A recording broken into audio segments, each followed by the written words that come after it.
Hello, everyone. My name is Aubrey Patansu. I am a chemistry PhD candidate at the University of Michigan, and today I would like to talk to you about my research, lighting up the brain with Spotted.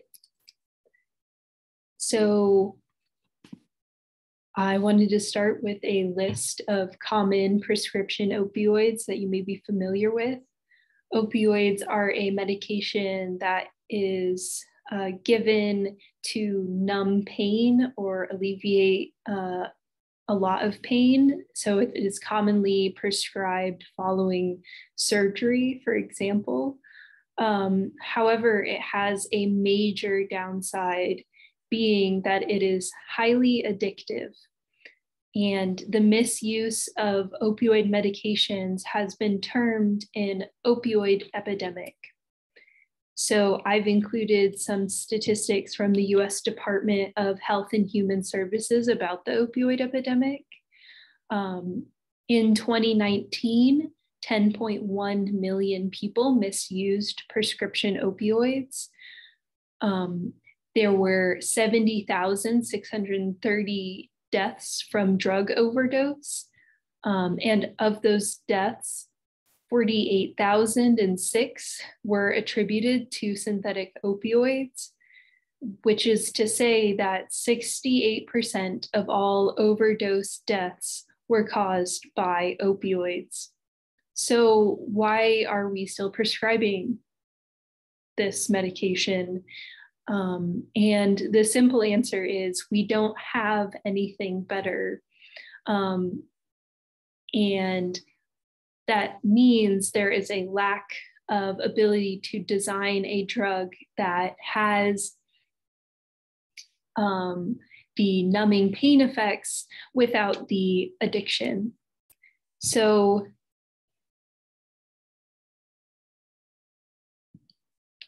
I want to ask the question, how exactly do medications like opioids affect our body? And to answer that, I think we really need to start zooming in and follow the course of the opioid. And so imagine you have just taken an oral pill, and the opioid is going to be dissolved and absorbed in your stomach, and the small molecule is going to be released into your bloodstream. Now the opioid is circling around and it's going to eventually reach your brain. And if we zoom in, so the opioid is a small molecule, it's going to be interacting with cells. Your brain is composed of many, many, many layers of cells. And the opioid is going to encounter this barrier of cells. And it is going to, now let's think about zooming in further, just a single cell. This small molecule is going to bump into the outside and interact with something called a receptor. A receptor is a type of large molecule that we call a protein. And this large molecule is going to know what to do when an opioid bumps into it. And that will eventually lead to the effects on our body. And my research is interested in studying these receptors. So that is a very complicated idea to understand. So I wanted to take some time and unpack it. So let's take a step back and consider you've just sat down at your laptop and you're going to make an order on Amazon. So once you hit that submit order button, your order is going to be taken off to an Amazon processing center somewhere. And Amazon is going to understand and package whatever it is up. And they're going to hire other people, such as delivery drivers, to make sure your order shows up on your doorstep. So you can think of the opioid, this small molecule, as the messenger, I misspoke. Think of it as the order. The order is taken to the processing center, or in this case, an opioid receptor. So this is a specific protein that recognizes and responds to opioids. And this opioid receptor itself, in order to carry out that order, has to recruit others, so hire others. And that would mean other proteins. So these are other large molecules inside the cell that will finish the job, cause some change within the cell. And you can imagine there are many opioids going to many different cells, interacting with many different opioid receptors, and this will all eventually lead to a large-scale bodily effect. So we are interested in studying these opioid receptors because if we can better understand them, we can better understand how to separate the effects of numbing pain from causing addiction. So our lab, it wants to do something called brain mapping. I'm originally from Nevada, and I've included a map here of Las Vegas. So if you're unfamiliar with Las Vegas, this map definitely will help you navigate around. But consider if I were to ask you, where is the Strip, all of the most famous, most popular casinos?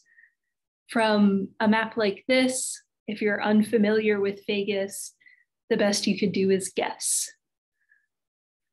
But consider now a different view. This is an aerial view of Las Vegas at night. Now you can see the brightest spot is most likely the Strip, and you would be right. So what if we could do something like that with the brain? What if we could light up the areas where an opioid has interacted with an opioid receptor? And long story short, we can. And that brings us to the Spot It design. We named our tool Spot It. And what this includes is an opioid receptor and two other protein components that are locked together. So when there isn't opioid present, they are in this locked and inactive state. However, once an opioid has interacted with the opioid receptor, it will unlock these two other proteins and lead to the fluorescent protein shown here in green glowing. So this means that we leave a permanent marker everywhere that an opioid has interacted in the brain. So we are essentially getting that more detailed map of the brain at a very small resolution, at a very small scale. So in summary, opioids have many negative side effects. And in order to better understand how opioids work, we must better understand the opioid receptors in the brain that interact with these drugs, in hopes of being able to image where these receptors are. By literally lighting them up, we can aid future drug design research and neuroscience researchers. So I've also included a picture of our tool. and what it looks like in cells. So hopefully you too can spot it. If you are interested in continuing the conversation, you can email me at apatanzu@umich.edu. And I've also included a link here that is a short summary of our work on Spot It. And if you're interested in the nitty-gritty, that article also links out to our publication. So thank you so much. That is all I have.